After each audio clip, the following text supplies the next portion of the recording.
Oke. Untuk pengambilan darah kita bisa menggunakan kantong single, satu kantong double, satu kantong utama, satu kantong satelit, kantong triple, satu kantong utama, dua kantong satelit. Untuk pengambilan darah kita ambil sesuai dengan jenis kantong yang tertera dari bagian seleksi. 350 cc, single, double, atau triple, atau quadruple. Untuk kali ini kita akan mengambil dengan kantong jenis triple. Yang kita gunakan adalah kantong jenis triple. Oke. Untuk persiapan pengambilan darah, yang pertama kita lakukan adalah membuka plastik dari kemasan kantong darah. Nah, di kantong darah terdapat label barcode yang nanti akan kita tempelkan pada info konsen, kantong darah, dan sampel ETA dan sampel tabung merah atau tabung plan. Untuk kantong triple, di sini ada kantong utama yang ada tulisan TR2, kemudian ada kantong satelit 1 yang nanti untuk kantong trombosit, yang mana di dalam kantong terdapat huruf 5, artinya 5 hari. Ini khusus untuk pengambilan trombosit, dan ini kantong satelit 3 untuk sisa plasma. Nah, untuk barcode nanti kita kasih label yang belakangnya huruf C. Untuk labelan yang pertama kita tempelkan di info konsen di bagian nomor kantong. Jadi ditempel di sini ya. Kita tempelkan barcode yang huruf belakangnya ada huruf A di kantong satelit 1 atau kantong utama. Kemudian barcode yang huruf belakangnya B di kantong satelit untuk trombosit. Dan kemudian label yang huruf yang belakangnya C di kantong satelit 3. Selanjutnya kita akan menempelkan label darah di kantong darah sesuai dengan jenis golongan darah si pendonor. Nah, di sini karena donor golongan darahnya adalah golongan darah B resus positif, maka di label stiker akan kita tulis identitas mulai dari tanggal akta, jam pengambilan, inisial petugas, dan durasi. Seperti ini. Kemudian di label barcode yang lain kita tuliskan golongan darah. Selanjutnya kita tempelkan label darah sesuai dengan golongan darah di kantong utama, yang mana label tersebut harus ditempelkan tidak menutupi kadaluarsa kantong dan nomor lot dari kantong. Jadi pelabelannya seperti ini ya, ditulis tanggal pengambilan dan nama petugas. Selanjutnya kantong darah diletakkan di tray hemoscale dengan memposisikan kantong di atas tray seperti ini. Yang pertama yang kita lakukan adalah memasang manset pada posisi lengan pendonor. Spek hari ini Mas ya. Oke, posisikan lengan di atas bantalan. Oke. Langkah yang pertama yang kita lakukan adalah sterilisasi lengan pendonor. Yang pertama yang kita berikan adalah epodin atau melingkar dari titik pena yang akan kita tusuk, melingkar keluar. Ini kemudian dilanjutkan dengan alkohol swab. Posisinya sama dari Untuk sterilisasi yang kedua kita gunakan alkohol swab dengan posisi dari titik pena yang akan kita tusuk melingkar keluar. Selanjutnya lengan donor digenggam, kita naikkan manset sampai dengan batas kurang lebih 100, batasannya 80 sampai 100. Pastikan titik pena yang akan kita tusuk. Jika masih belum kelihatan, bisa diposisikan seperti ini dengan menggenggam lengan dan juga mengkontraksi pembuluh darah agar muncul. Untuk melakukan penusukan, pastikan titik pena yang akan kita tusuk, tarik sedikit, tusuk, tekan di hemoscale sampai aliran darah mengalir. Kita pasang fiksasi dengan jarak kurang lebih 10 cm dari tengah jarum, kemudian turunkan manset sampai dengan batas sekitar 40 mm lagi. Pastikan pengambilan darah berjalan lancar dengan memperhatikan speed dari monitor atau dari display yang muncul pada monitor. Taruh kasa steril di atas jarum untuk memastikan untuk menghindari terjadinya infeksi dari bagian luar. Selanjutnya kita akan menempelkan label barcode pada sampel kantong yang pertama di tabung cloth aktivator dengan posisi tegak lurus, tidak miring dan tidak sobek. Kemudian selanjutnya label barcode yang ada ditempelkan di tabung ETA. Sama posisi tegak lurus, tidak boleh terlipat atau miring. Jadi posisinya seperti ini ya. Jangan pastikan lagi di setiap label barcode dituliskan golongan darahnya.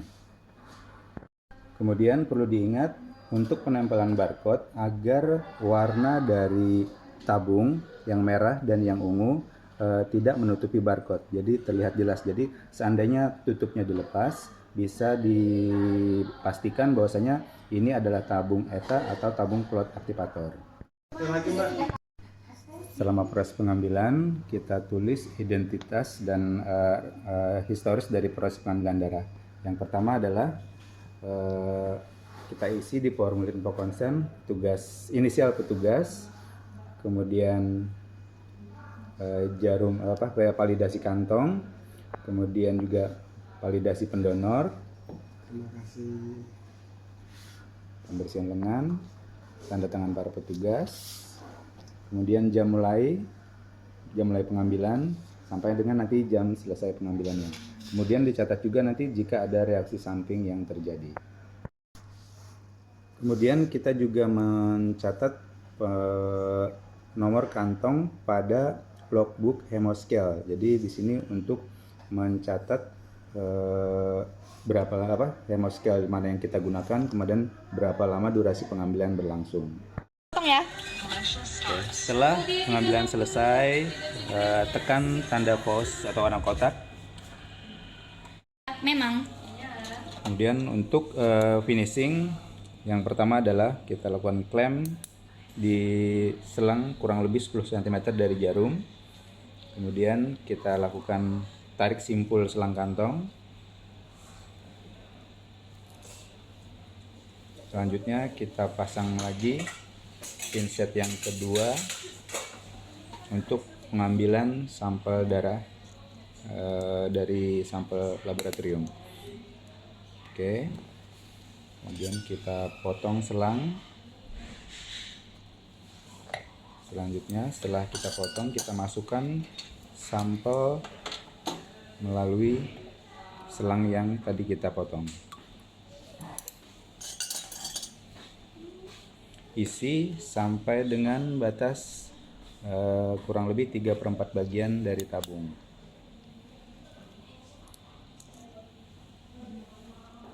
Jangan lupa setiap sampel yang diambil dia lakukan homogenisasi.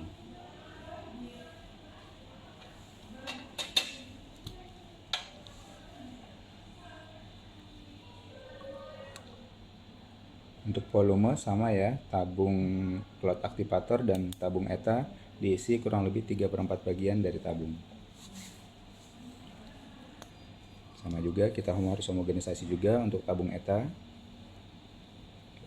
Selesai, kita taruh sementara di rak tabung. Selanjutnya kita proses pencabutan jarum. Sebelum kita mencabut jarum, kita pastikan turunkan dulu manset dari 40 sampai dengan 0 dengan cara melonggarkan pada valve detensi. Kemudian lepaskan manset perlahan-lahan.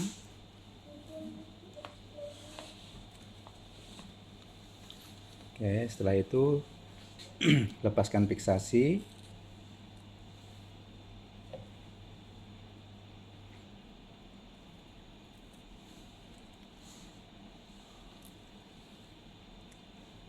Tarik jarum dengan perlahan. Tarik nafas dalam, Pak.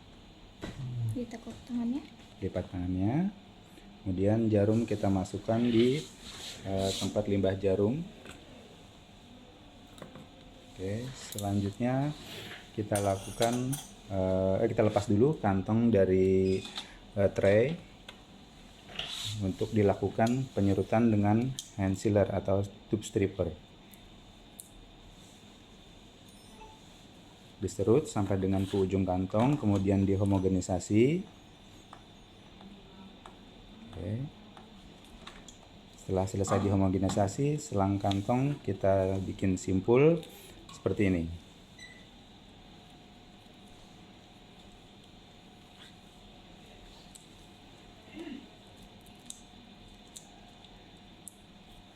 Oke, untuk kantong darah yang sudah diambil, jangan lupa kita lengkapi lagi identitas di label stiker, jam pengambilan dan jam selesai pengambilan sesuai dengan durasi dari lamanya pengambilan.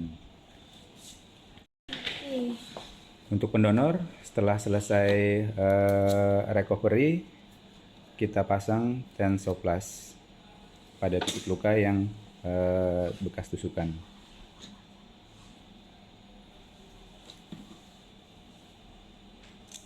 Oke, pengambilan selesai, di pendonor dipersilahkan beristirahat. Untuk selanjutnya dapat apa, Mas? Sepeda. Ya, ada snack di ujung, silahkan diambil, Mas ya. Terima kasih. Untuk info konsen selanjutnya kita tulis jam selesai sesuai dengan lama waktu pengambilan. Kemudian untuk di label di formulir logbook juga sama, kita tulis jam selesai pengambilan. Oke. Untuk sampel darah donor dimasukkan di dalam freezer, di dalam kulkas, ditaruh di rak styrofoam. Kemudian untuk selang kantong yang ujung kita potong dengan menggunakan electric sealer seperti ini ya, kurang lebih 1 hingga 2 cm.